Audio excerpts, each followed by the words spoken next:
medindo as coisas com esta escala diminutiva, deprimente, autocastradora, no fim das contas. Não é isso? Então, eu digo, olha, 60 e 70 anos é a idade com que os filósofos produzem o que tem de melhor. Né? Todos foram assim.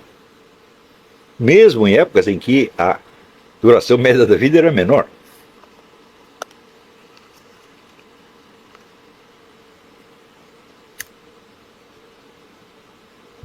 Então, daí eu pergunto assim, pessoas que têm, até mesmo com relação à vida biológica, têm uma expectativa diminuída e falsa, no fim das contas, e que não percebem que essa expectativa diminuída e falsa é porque eles tomam a si mesmos como réguas e eles são diminuídos e falsos.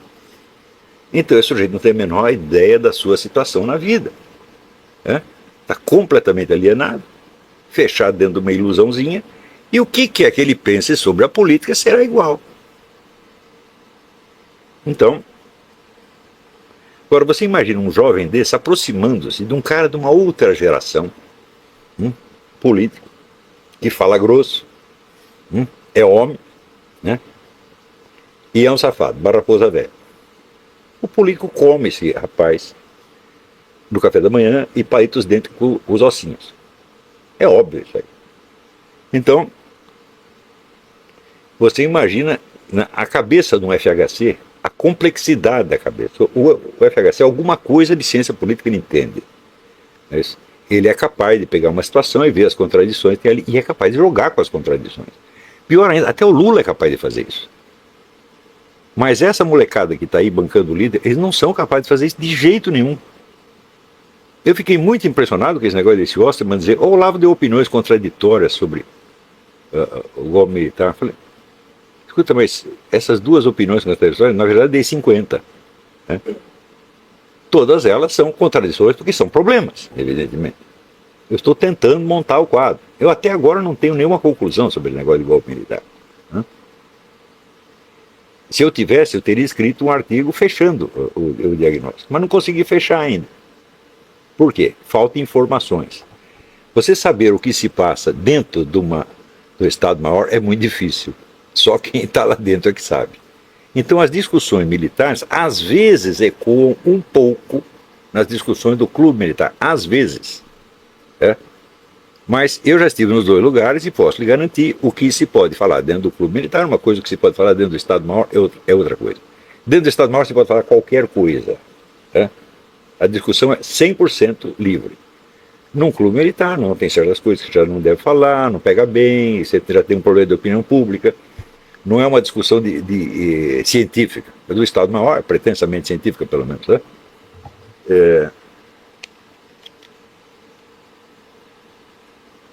Nós estamos nas mãos de pessoas que não são capazes de articular um problema, meu Deus do céu. E isso aí é regra geral. Mas eles estão lidando com outras pessoas de outra geração que essa sim sabe articular um problema e sabe o que fazer. Então eu penso, se eu fosse um tucano, o que eu faria diante dessas movimentações populares? Eu chego lá, quero subir no palanque, os caras não me deixam, cospem na minha cara e me mandam embora. E eu digo, eu vou sofrer tudo isso por causa dessa Dilma? Não, de jeito nenhum, nós temos que nos livrar dela e livrar o nosso.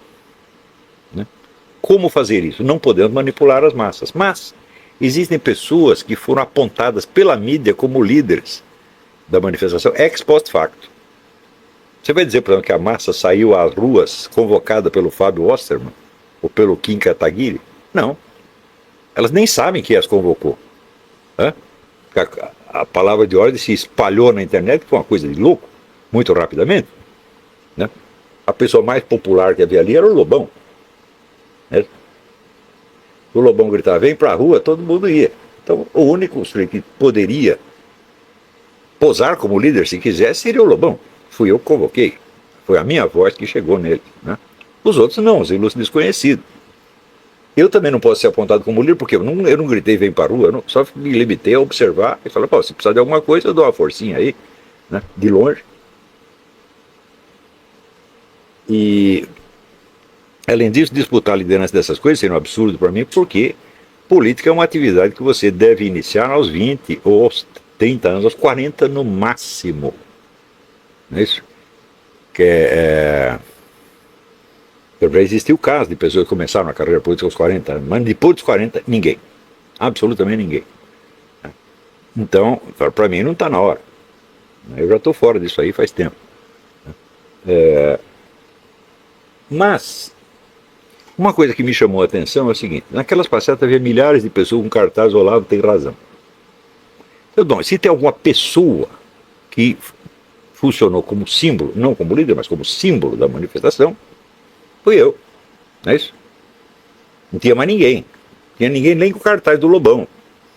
Muito bem o cartaz de Fábio Osterman, nem Kim. Só tinha uma figura, que era eu. Deu muito bem. Daí você vê, a mídia vai entrevistar quem? Este? Não. Pega um cara chamado Kim, o outro, pessoas insignificantes, e faz deles os líderes. Foi a mídia que fez isso. A população não os conhecia, se tornaram conhecidos depois do movimento, graças à mídia. Foi um efeito circular. Não é isso? Então, prepara esses meninos para que eles sejam comidos pela elite tucana. E eles foram comidos.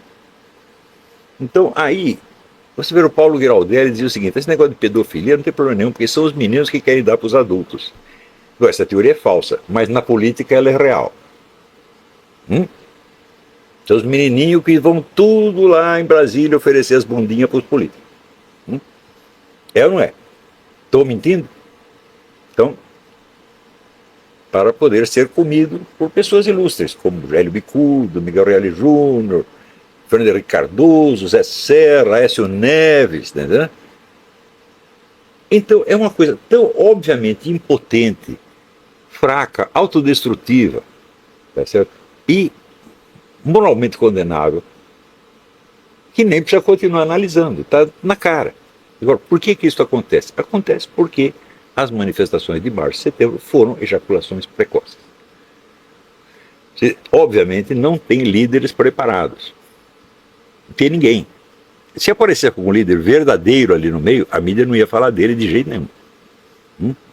Você veja, você lê, examina os jornais, a mídia, dos anos 1915, 16, 17, você não vai ver o nome de Lenin. Nunca apareceu. Apareceu depois do fato consumado. E, no entanto, era ele que estava por trás de tudo. Tanto sabiam. O próprio governo alemão sabia que era ele que estava por trás. Por que o governo alemão não foi contratar Trotsky ou qualquer? Foi contratar o cara certo, porque sabia quem é que estava mandando. Não. Agora, você acha que o governo alemão, alguém era ele idiota de se guiar por informações da mídia? Não, o governo tem seu próprio serviço secreto, ele tem suas próprias informações. E ele sabe quem está mandando. Então, quer dizer, se houvesse um líder verdadeiro ali, ele estaria desaparecido da mídia. Como esses meninos tudo apareceram na mídia, não, a mídia os fez, ex post facto, para poder ter os instrumentos de manipulação necessários, já que não pode manipular a massa, você não tem acesso à massa. Você acha que se o Zé Serra convocar uma passeata amanhã, quantas pessoas vai ter? Vai ter menos do que na passeata do MST. E todo mundo que vai lá vai jogar tomate nele. O Aécio Neves, bom, ele quase chegou a ser um herói nacional, mas ele preferiu ser mais um puxa-saco oficial. Tá certo? Então, ele está queimado completamente. Todos esses estão queimados. Então, não temos acesso à massa, mas podemos pegar esse líder, chamar para uma conversação, oferecer algumas vantagens, e dar para eles a ilusão de que, com uma certa facilidade, nós tiramos a Dilma daí e daí está tudo resolvido. E foi exatamente isso que aconteceu. Qual é o problema aí? O problema é a falta da elite cultural. Não surgirá uma elite política capaz sem uma elite cultural antes. Isto é impossível, ainda que a situação se precipite, como de fato se precipitou, por efeito do cansaço popular. O povo cansou disso aí. Então você tem, de fato, uma explosão espontânea, que se tivesse um líder para aproveitá-la, viraria uma revolução. Como os líderes são esses que tem aí, o que era uma revolução, o que parecia, o que tinha todos os meios para ser uma revolução, virou um conchavo de gabinete com seu Miguel Reale, seu Bicudo, etc., para salvar o quê? Salvar a tradição histórica dos movimentos de esquerda. Nós que lutamos pelas diretas já, nós que lutamos. Sim, nós lutamos, como diz o Miguel Real, nós lutamos contra os fuzis da ditadura, depois nós lutamos contra o Collor, lutamos pelas diretas já, e agora estamos aqui novamente fazendo a mesma coisa. Alckmin ou Bolsonaro? Puta, boa pergunta. Alckmin. Dinheiro ou poder? Poder. E o MBL quer chegar aonde? O MBL? E esse você sabe, esse tem que ser, esse você tem que O saber. MBL quer administrar o país. Vocês querem chegar à presidência da República? Sim.